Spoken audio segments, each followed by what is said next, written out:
Hey everyone, Mario again, coming at you with another movie review. Today I'm reviewing a film I haven't seen in several years. As far as I can remember, about 10. Then again, I might have seen it once since then, but the last time I'm remembering was about 10 years ago.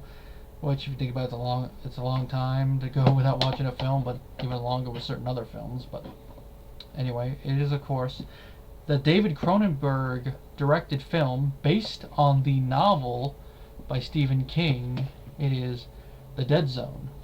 The film is produced by Deborah Hill, and it stars Christopher Walken, Brooke Adams, Tom Skerritt, Herbert Lom, Anthony Zerbe, Nicholas Campbell, and Martin Sheen. As I said before, this is the book it's based off of. This is my copy of it. Come think of it, I've had this copy about 10 years too, and I've read it about 5 times, give or take. I just recently reread it before I watched the movie so that, as I'm watching the movie, any of the deviations from the source material will be fresh in my head. Just, I figure if I'm going to do a review of a Stephen King film like this, I might as well have it fresh in my head so I can at least talk about, some of the decisions that were made when adapting it from one medium into another. Before I really get into discussing the film, I'm just going to tell you there's not really a lot of major deviations from the book. There's like abridgments like you would expect in any movie based on a book. There's always at least going to be minor abridgments, and with this there is. Like, part of the pre-crash stuff is condensed a little bit, although they did apparently shoot one scene from that part of the book, but they cut it, which does kind of, knowing that while I'm watching it this time, it does kind of show a little bit. Because at the beginning, the headache with John does come out of nowhere a little bit. It would have made a little bit more sense if it, had a precursor and all that, but that's a little nitpick.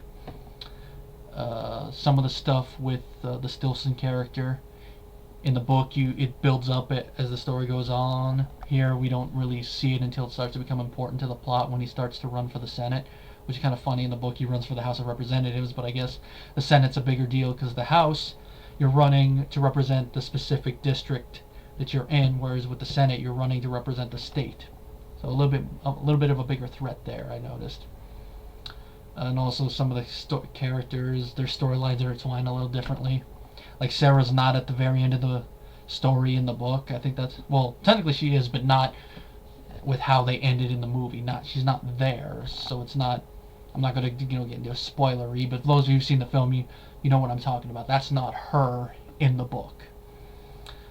And also, it's also paced a little differently. But probably the only major thing they really cut from the story when transferring it to film is that in the book, John has a tumor, which is kind of about what the Dead Zone is. And here, it's more so his ability to change the future, which I think is a fitting use of the term. But it also is the spot in his memory banks. Originally, it's the spots in his memory banks where he can't remember certain things, but as it goes, it starts to become like a part in his brain that's basically bad. The Dead Zone. The film has a 7.3 on IMDb, which is a very respectable mark if you think about it. And it has a 76 with the audience on Rotten Tomatoes and a 90 with the critics. This is the consensus. The Dead Zone combines taut direction from Cronenberg and a rich performance from Christopher Walken to create one of the strongest Stephen King adaptations. I will agree with that. And one thing I forget to mention is the pace is actually pretty good pace. Especially, it's a lot quicker than the book, but then again, one thing that the book has a lot more of is a lot more political jargon, but that's because the book definitely takes place in the 70s, whereas with the movie, you can't really place it in a decade. It's almost like it's semi-timeless, more so if you live in the United States and you're watching it, and you know about how politics and all that, how some politicians sucks, some more than others and all that. So it has more of a timeless feel than the book, but I think that's one thing that a movie could probably get away with. A book you probably could also get away with it, but then you'd have to write it specifically. But I think the book, having the more, for lack of a better term, dated feel works to its advantage, just like the timeless feel works for the movie. Now, the plot of the film is that at the beginning we're introduced to Johnny Smith, played by Christopher Walken, who was a young school teacher who was dating one of his colleagues named Sarah. After class on a Friday, they go to ride on this roller coaster. It never specifically states where it is. You can imagine it's probably at like a small fair or something. In the book, they're going on a date at a county fair, and they cut this part out, and it kind of And with how they do it, they switch around why they leave the fair in the book. It's because Sarah's feeling ill after watching Johnny win a bunch of money at this one wheel game, partially due to his beginning of his psychic impulses. And here it's the beginning of that. So if they're gonna abridge that part timeline wise and pace wise, it makes sense for it to be Johnny. Just a little thing. Anyway, Johnny takes Sarah home, and you can tell she wants to spend the night, but he politely declines, and that's also what happens in the book, but it's obviously for a different reason. Here it's a little bit more tragic when you think about it. If he had stayed, in both cases, if he had stayed there, what happens to him would not have happened. But in the movie, it's a little bit more tragic because of what's about to happen. Now he leaves, and Johnny is driving through a storm, and he crashes. Now, this is another nitpick I will mention, but I think that this scene would have been a little stronger if right before he crashed, he was starting to get another one of his head things, and that's what caused the crash. In addition to the, if maybe went off the road and crashed into a tree or something, I think that would have made it a little bit stronger for me instead of, would have added a little bit more to it. But, having the big rig and do that, it works. It's not as bad. It's not as, trying to think of the right word to use here. It's not as, I don't know if sad would be the right word for it, but in the book it's drag racers and Johnny's the only survivor from the whole thing. The kids and the guy driving the car, the cabbie was then die, so that's a lot more tragic. That's tragic from a life standpoint, and also, the kids, their own fault, but I think visually that would have worked better than a semi, but, I think it would, with how they set it up, I think, him having his thing and then crashing would work better, but like I said, that's a nitpick. Anyway, then Johnny wakes up, only to find out that 5 years have passed. Sarah's moved on, she's married and has a kid, and basically his life as he knew it is now ruined and he has to recover. While he's recovering, Johnny discovers, on accident originally, that he now has a power. It's hinted at that he might have had it before, but it's more so shown here that he has it now after the accident. And this power is that he can see things that are going to happen to people, or things that are happening now. Sometimes you can see things that have happened, but it usually depends on the person. Like with the first person, he sees something that's happening now and something that could possibly happen, which is her daughter could be killed. But he manages to warn her in time and tell her it's not too late, and she manages to save her. And then, of course, with the person that calls him out on it, he basically reads his mind and says, oh, this is what you want. With his doctor, he basically tells him something that happened in the past and that something he thought happened didn't actually happen. And then, of course, there's the usual stuff with it, him helping a cop, trying to solve a murder, and then the whole thing with not wanting to save one of his students later on in the plot. This is, that famous scene that many people really talk about. The ice is gonna break! That whole thing. And then, of course, by the end of the plot, we really get into the crux that is the main heart of the novel, at least when it comes to, Johnny's power, and that is, as he words it, what would you do if you could go back in time to Germany before Hitler took power, knowing what you know now? Would you kill him? And of course, the reason he asks that question is because he sees something in the character of Greg Stilson when they touch, that if he becomes president of the United States, he is going to cause something bad to happen. And with the character of Stilson, more so when I read the novel, but even watching the movie, I really get this vibe. It's like, the book was written 30 years ago and some of the political stuff still goes on. Mostly the fact that certain people in this country are easily led, and with the presidential race that's happening now, I guess you could see some of it still going on, especially with one certain candidate. I'm not going to name him, but I think you know who I'm talking about, those of you who actually even keep, up with politics even to a minor degree. And of course, with this, Johnny makes his fateful decision, which I'm not going to spoil, but it's the end of the story, and I'd say it's kind of a downbeat ending, but at the same time, it's uplifting because we know that this tragedy is averted. But for Johnny, it's not such a good ending, but at least he can go out knowing that he managed to save the world, at least for a time period. This is something that's nailed home more in the novel, but that's because the ending part of it is a combination of his letters and also a congressional meeting talking about what happened. Now, if there's one plot element from the movie that's not in the movie that was in the book that would have been interesting to see if they had been able to work it in correctly, is the fact in the book John finds out he has a tumor, which connects in with the whole dead zone thing, which it's not only just a part in his brain that's becoming a tumor, but it's also the fact that he has trouble seeing certain things in his visions, especially when it comes to Stillson. He doesn't see it 100%, but he gets like a feeling from it that something's going to happen. And he also, has trouble remembering certain things, like certain pictures and how they interconnect with one another from before he had the accident. Whereas in the movie, it's just simply being able to change the visions of the future he sees. So it's kind of like a dead zone. I guess you could say, to steal a line from Back to the Future isn't written. And to steal a line from another time travel movie, there is no fate but what we make for ourselves. I guess that kind of goes into it. Which is really the heart of this film, is that, nothing is set in stone. We can change it. It's just how we change it and whether it will turn out for the better or for the worse. In this case, it turns out for the better, at least for then. And since no years are mentioned, it does kind of give it a timeless feel, which I think works to the film's advantage, since you're not going to bring up all the other politicians like the book does. Now, the film was made for $10 million, which, looking at it, you can definitely see about that amount of money on the screen, especially early 80s, $10 million. And domestically, it made about 20, so it made back its budget, made some money. Overseas, it probably made more money, but I think it's one of those films that made more money on video, and, as more people hear about it and watch it.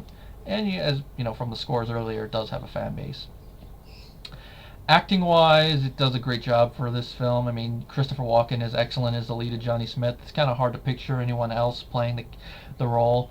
According to IMDb, at one point Bill Murray was set to be cast, and that was actually Stephen King's choice. I could see Bill Murray doing this. I mean, he did it, but with his ad-libbing, it's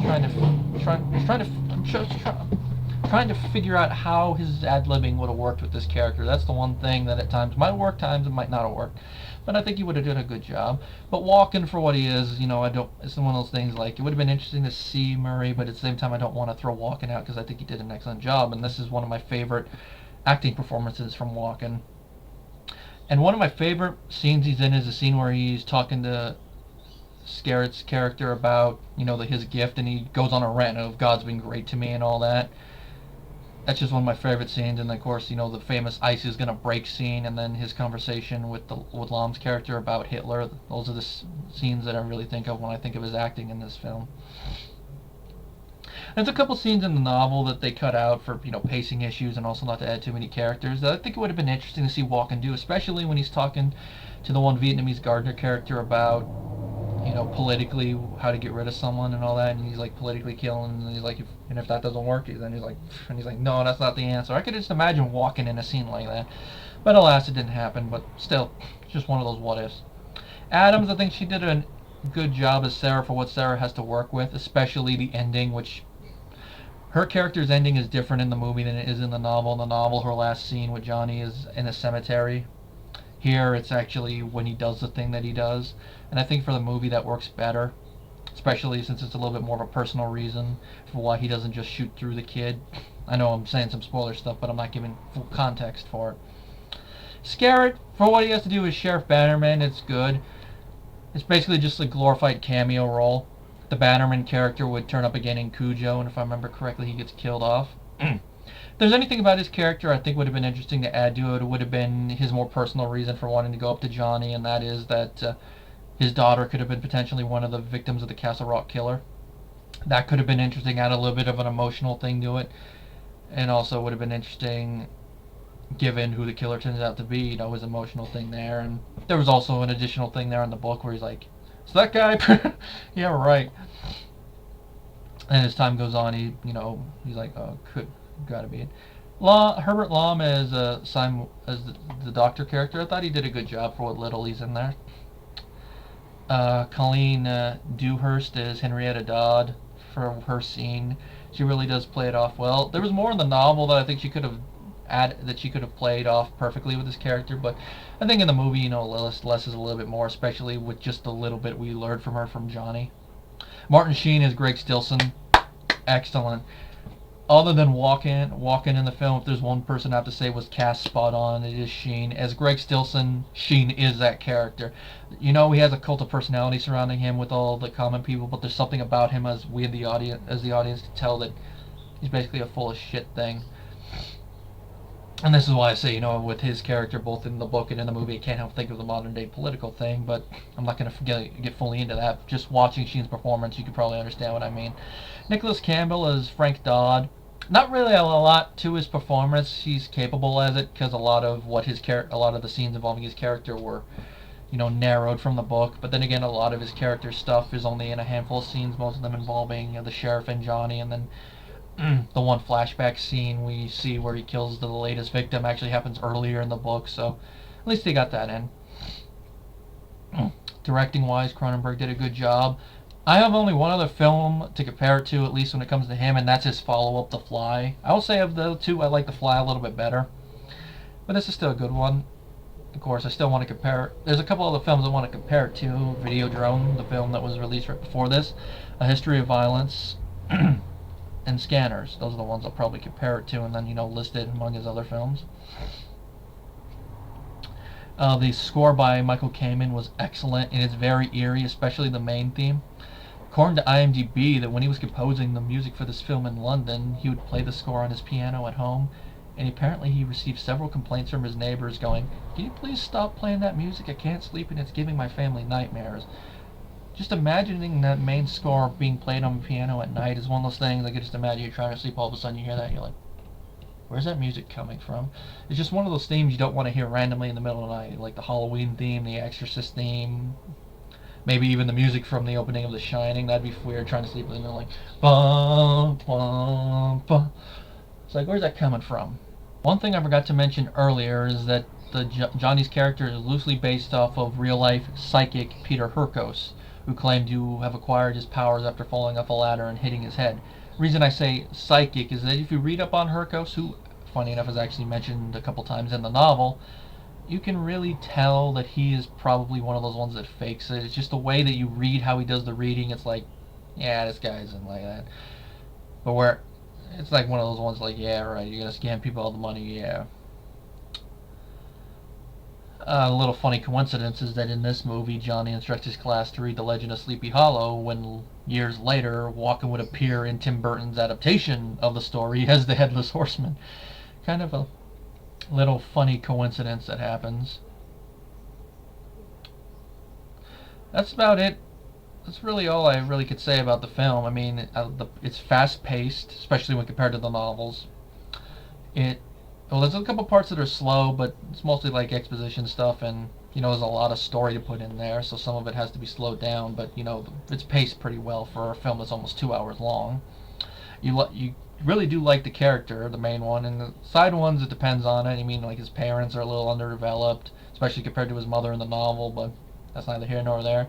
But you do really get to care for. You really do are drawn into his relationships with all the side ones, and of course his eventual destiny with Stilson, who is the closest thing to an antagonist this film has. And you really do, or kind of like, yeah, when you see that he managed to change the future. The score is haunting, like I said. The cinematography is excellent. And other than probably my nitpick about how Johnny could have gotten into the coma, that's really the only real nitpick I could say. Would have been nice to see some of the additional scenes from the novel, like a little bit of expanding of the fair scene, and definitely that opening thing with him hitting his head, so it would give the first headache thing on the roller coaster a little bit more context. But those are really nitpicks in the grand scheme of things. It's definitely one of my favorite Stephen King films. Would I say it's my favorite one? Hard to tell at this moment. It would definitely be in my top 10. Top 5 maybe, but I'd have to watch all of them and then place them. Definitely comes with my recommendation if you are a fan of Cronenberg or the King adaptations and you haven't seen it. And I give it a 4 out of 5 stars.